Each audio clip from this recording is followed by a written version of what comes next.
كانت فاقدة الأمل إنها تمشي على رجليها مرة تانية، وقررت تشتغل في البيوت علشان خاطر بنتها اتبهدلت في المحاكم 10 سنين بسبب جوزها، وبتحب تكسر أي حاجة قدامها. اتعاملت مع الانتقادات اللي اتقالت عليها بطريقة غريبة جدا. شخصيتها الحقيقية محدش يعرف عنها حاجة، واللي حصل معاها وقف جنبها فيه منة شلبي وكمان محمود حميدة، وأنقذت حياة واحد كان بيروح قدامها. الفنانة شيرين طلع ده مش اسمها الحقيقي، واللي بتعمله في حياتها ناس كتير ما تتوقعهوش. فيا ترى فعلا اشتغلت في البيوت علشان خاطر بنتها، واللي حصل مع جوزها علشان الموضوع يوصل بينهم للمحاكم؟ وإيه حكايتها مع سمير غانم؟ وهل حبوا بعض بجد؟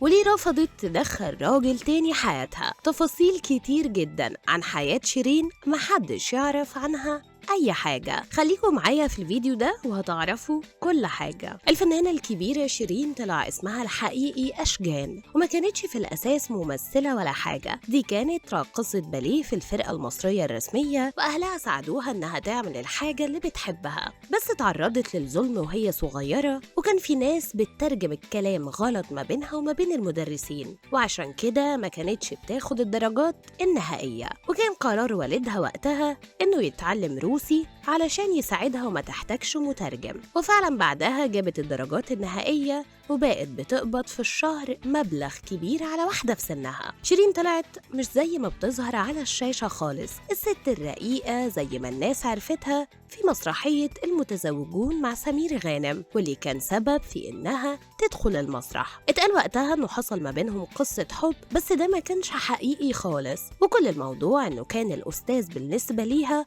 وهو اللي أخد بإيديها. شيرين ست زي ما بيتقال عليها كده ب100 راجل، وده عشان بتعرف تتصرف في المواقف الصعبة، وأولها حياتها مع بنتها اللي استحملت علشانها في الأول وهي متجوزة، وكانت ست بتتعرض للعنف من جوزها لحد ما قررت إنها تنفصل عنه، وقعدت بسببه 10 سنين في المحاكم، ورفضت إنها تدي بنتها لأي حد. لعبت معاها دور الأم والأب والصحبة. وقتها قالت إن أي حد عايزني أشتغل عنده في البيت هي موافقة، وما عندهاش مشكلة أبدا، بتعرف تنظف وتروق وتعمل كل حاجة. المهم إنها تصرف على بنتها وتخليها ما تحتاجش أي حاجة، بس ربنا كرمها وقدرت إنها تعيشها في مستوى كويس. جوزتها كمان وبقت جدة لأحفاد شايفة إن هما الجنة على الأرض.